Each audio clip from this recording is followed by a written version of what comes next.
Hello बच्चों, आज हम लोग कक्षा 10 गृह विज्ञान विषय में पाठ 1 पारिवारिक बजट के अंतर्गत एंजिल के नियम, पारिवारिक बजट बनाने में आने वाली समस्याएं और मितव्ययिता के बारे में पढ़ेंगे। तो चलिए बच्चों शुरू करते हैं।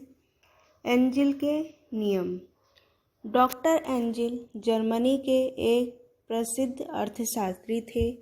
उन्होंने विभिन्न पारिवारिक बजटों का अध्ययन किया तथा व्यय की मदों को भोजन, वस्त्र, मकान, ईंधन, प्रकाश, शिक्षा, स्वास्थ्य रक्षा तथा अन्य व्ययों में विभाजित करके अपना एक नियम प्रतिपादित किया। इस नियम को एंजिल का उपभोग का नियम भी कहते हैं, जिसकी अर्थशास्त्र में काफ़ी मान्यता है। एंजिल के नियम के अनुसार आय वृद्धि के साथ साथ भोजन पर किया जाने वाला व्यय का प्रतिशत घटता जाता है। यानी जैसे जैसे हमारी आय में वृद्धि हो जाती है, हमारे भोजन पर किए जाने वाला जो खर्च है उसका प्रतिशत घटता जाता है। नंबर 2 है वस्त्र, मकान, ईंधन एवं प्रकाश पर किए गए व्यय का प्रतिशत स्थिर रहता है। नंबर 3 है आय वृद्धि के साथ साथ स्वास्थ्य, शिक्षा, व्यक्तिगत सेवाएं और मनोरंजन पर जो व्यय का प्रतिशत है यानी जो खर्च है वो बढ़ता जाता है। इसका तात्पर्य यह है कि आय बढ़ने पर व्यक्ति की मूलभूत आवश्यकताओं पर जो व्यय का प्रतिशत है वो बढ़ता नहीं है। भोजन व्यक्ति की सर्वाधिक महत्वपूर्ण आवश्यकता है, उस पर आय बढ़ने पर व्यय का प्रतिशत घटने लगता है, जबकि विलासिता संबंधी आवश्यकताओं पर आय में वृद्धि के साथ साथ व्यय प्रतिशत भी बढ़ता जाता है। एंजिल के सिद्धांत के अनुसार एक डॉक्टर धनी वर्ग जिसकी आय 16,000 रुपये प्रति माह है, एक अध्यापक मध्यम वर्ग की आय 8,000 रुपये प्रति माह और एक श्रमिक निर्धन वर्ग जिसकी आय 3,000 रुपये प्रति माह मानी गई है। इस स्थिति में इन तीनों वर्गों के परिवारों के जो पारिवारिक बजट का स्वरूप है वो निम्नलिखित होगा। डॉक्टर एंजिल द्वारा निर्धारित व्यय मद प्रतिशत निम्न है, जैसे भोजन, वस्त्र, आवास, प्रकाश, ईंधन, शिक्षा, स्वास्थ्य एवं मनोरंजन। एंजिल के नियम के अनुसार एक श्रमिक वर्ग जिसकी आय 3,000 रुपये महीना है वो अपनी आय का 60% भाग यानी 1,800 रुपये भोजन पर खर्च करता है। एक मध्यम वर्ग जिसकी आय 8,000 रुपये है वह अपना आय का 55% यानी 4,400 रुपये भोजन पर खर्च करता है। एक धनी वर्ग जिसकी आय 16,000 रुपये है वह अपनी आय का 50% भाग यानी 8,000 रुपये भोजन पर व्यय करता है। फिर दूसरा मद है वस्त्र। एक श्रमिक वर्ग अपनी आय का 18% भाग यानी 540 रुपये वस्त्र पर व्यय करता है। एक मध्यम वर्ग जिसकी आय 8,000 रुपये है वह अपनी आय का 18% भाग यानी 1,140 रुपये वस्त्र पर व्यय करता है। एक उच्च वर्ग जिसकी आय 16,000 रुपये है वह अपनी आय का 18% यानी 2,880 रुपये वस्त्र पर व्यय करता है। तीसरा मद है आवास। एक श्रमिक वर्ग जिसकी आय 3,000 रुपये है वह अपनी आय का 12% भाग यानी 360 रुपये आवास पर व्यय करता है। मध्यम वर्ग जिसकी आय 8,000 रुपये है वह अपनी आय का 12% यानी 960 रुपये आवास पर व्यय करता है। उच्च वर्ग जिसकी आय 16,000 रुपये है वह अपनी आय का 12% यानी 1,920 रुपये आवास पर व्यय करता है। चौथा मद है ईंधन, प्रकाश, जल। एक श्रमिक वर्ग अपनी आय का 5% यानी 150 रुपये इस व्यय पर मद पर व्यय करता है। मध्यम वर्ग अपनी आय का 5% भाग यानी 400 रुपये ईंधन प्रकाश जल पर व्यय करता है। एक धनी वर्ग अपनी आय का 5% यानी 800 रुपये ईंधन प्रकाश और जल पर व्यय करता है। फिर है शिक्षा, स्वास्थ्य और मनोरंजन। एक श्रमिक वर्ग जिसकी आय 3000 रुपये है, वह अपनी आय का 5% भाग यानी 150 रुपये शिक्षा, स्वास्थ्य, मनोरंजन पर व्यय करता है। एक मध्यम वर्ग जिसकी आय 8000 रुपये है, वह भी अपनी आय का 10% भाग यानी 800 रुपये शिक्षा, स्वास्थ्य और मनोरंजन पर व्यय करता है। एक उच्च वर्ग जिसकी आय 16000 रुपये है, वह अपनी आय का 15% भाग यानी 2400 रुपये शिक्षा, स्वास्थ्य, मनोरंजन पर व्यय करता है। डॉक्टर एंजिल द्वारा प्रतिपादित जो पारिवारिक बजट के सिद्धांत में कुछ कमियां हैं तथा वर्तमान परिस्थितियों में इस सिद्धांत को व्यवहारिक दृष्टिकोण से उपयोगी नहीं कहा जा सकता।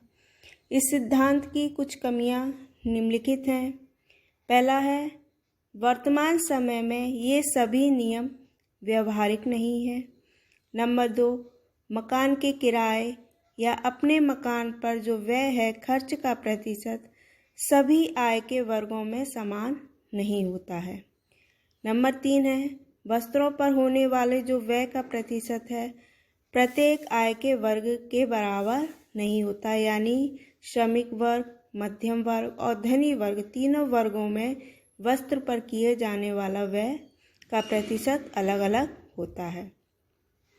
नंबर 4 है, आय में वृद्धि होने पर ईंधन, प्रकाश और बिजली पर होने वाले व्यय समान नहीं होते हैं, यानी अलग अलग होते हैं। फिर है, इन नियमों से बचत में कोई स्थान नहीं दिया है, यानी एंजिल का जो नियम दिया गया है उसमें बचत का कोई भी स्थान नहीं दिया गया है। अब है भारत में पारिवारिक बजट बनाने में समस्याएं। भारत में पारिवारिक बजट बनाने में निम्नलिखित समस्याएं होती हैं। पहला है सामाजिक प्रथाएं। हमारे देश की अधिकांश जनता अशिक्षित है। शिक्षा के अभाव में विभिन्न सामाजिक प्रथाओं के बंधनों में जनता जकड़ी रहती है। कुछ परिवार अपनी आय को यानी जो वास्तविक आय है उसको स्त्रियों के सामने स्पष्ट नहीं करना चाहते हैं। उन्हें केवल गृह कार्य तक यानी घर के काम तक ही सीमित रखते हैं। स्त्रियां भी पर्दे व संकोच के कारण परिवार की क्या रुचि है, आवश्यकताएं हैं, इसका सही अनुमान नहीं लगा पाती हैं। अतः आवश्यक ज्ञान के अभाव में भी पारिवारिक बजट बनाना बड़ा कठिन होता है। नंबर 2 है शिक्षा का अभाव। अशिक्षा तथा अज्ञानता के कारण गृहिणियां अपनी आय और व्यय के ब्यौरे का उचित ध्यान नहीं रख पाती हैं। हमारा भारत कृषि प्रधान देश है। यहाँ की जो अधिकांश जनता है वो गांव में निवास करती है, जो कि अशिक्षित है। शिक्षा के अभाव में बजट बनाना तो क्या, उन्हें इस बात की भी जानकारी नहीं होती है कि बजट है क्या। बजट बनाने के लिए जिस ज्ञान की आवश्यकता है उसका उनमें पूर्ण अभाव रहता है। अतः बजट बनाने में भी कठिनाइयाँ होती हैं। नंबर 3 है बजट बनाने में उदासीनता। भारत की अधिकांश जनता बजट निर्माण के प्रति उदासीन रहती है। कुछ लोग तो अपनी आय तथा व्यय के ब्यौरे को जानबूझकर छिपाना चाहते हैं। कुछ व्यक्ति कर देने से छुटकारा पाने के कारण भी अपनी आय को छिपाना चाहते हैं। शहरों की अधिकांश गृहिणियां शिक्षित होती हैं, फिर भी उनमें बजट बनाने की ओर उदासीनता दिखाई देती है। कुछ तो बजट बनाने को एक झंझट का कार्य समझती हैं। नंबर 4 है अनियमित आय। सरकारी नौकरियों के अभाव में कुछ लोग प्राइवेट सेक्टर की नौकरियां करने को विवश हो जाते हैं, जहां पर अधिकतर लोगों को दैनिक वेतनभोगी के रूप में रखा जाता है, यानी रोज के काम पर ही उनको वेतन दिया जाता है। दैनिक वेतनभोगी व्यक्तियों को स्वयं ही यह पता नहीं होता है कि उन्हें माह में कितने दिन काम मिलेगा। ऐसा अनिश्चित परिस्थितियों में ही व्यक्ति बजट बनाना और उस बजट के अनुसार चलना असंभव हो जाता है। अब है गृह व्यय में मितव्ययता के लिए सुझाव।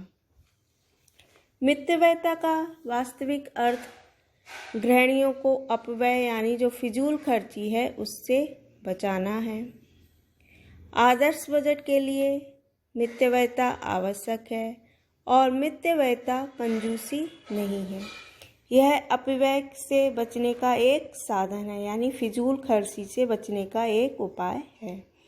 मितव्ययता के लिए वस्तुओं की कीमतों की पूरी जानकारी होनी चाहिए, कीमतों की तुलना होनी चाहिए, विभिन्न वस्तुओं के जो गुण दोष है उनकी जानकारी होनी चाहिए तथा उनमें कम कीमत में उपलब्ध होने वाले स्थान सामान की जानकारी भी अति आवश्यक होती है।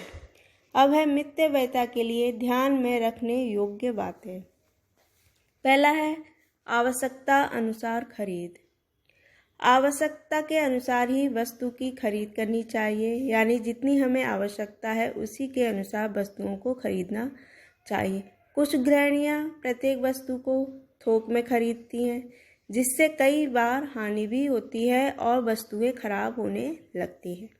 दूसरा है नगद भुगतान। गृहिणी को कभी उधार नहीं लेना चाहिए। आजकल बहुत सी वस्तुएं जैसे फ्रिज, टीवी और मकान आदि किस्तों पर मिलने लगे हैं।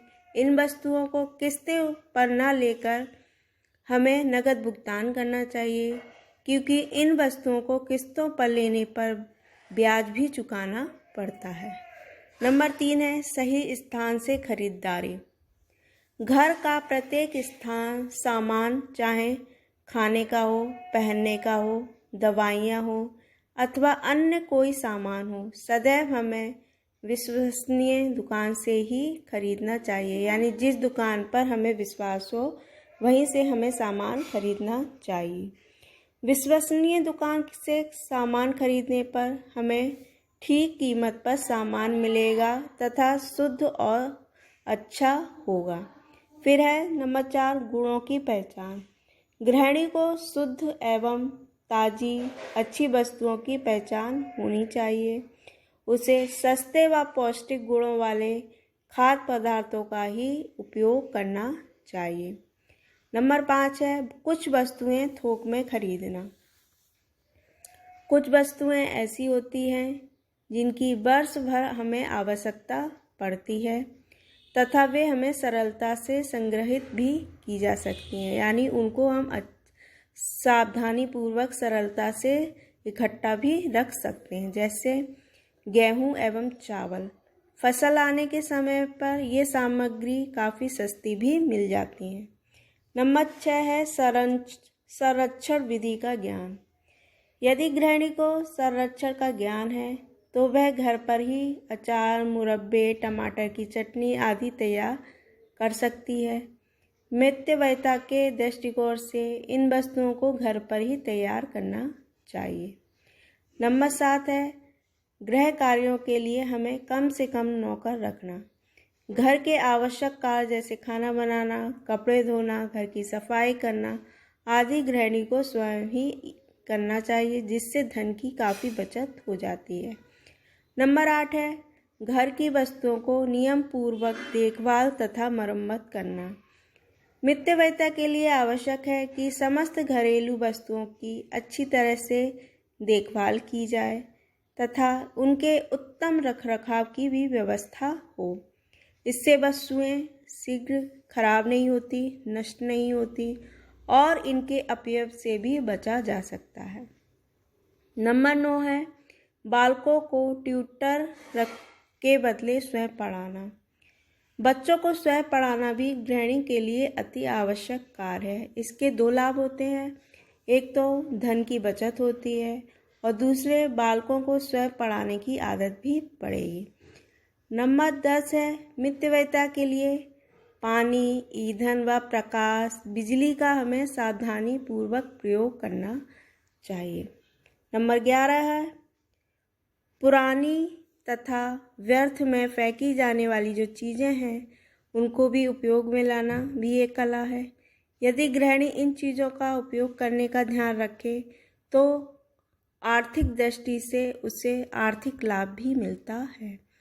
नंबर 12 है विलासिता की जो वस्तुएं हैं गृहिणी को उन पर अनावश्यक खर्च नहीं करना चाहिए, ना तो स्वयं करना चाहिए और ना ही परिवार के अन्य सदस्यों को भी ऐसा करने देना चाहिए। धन्यवाद।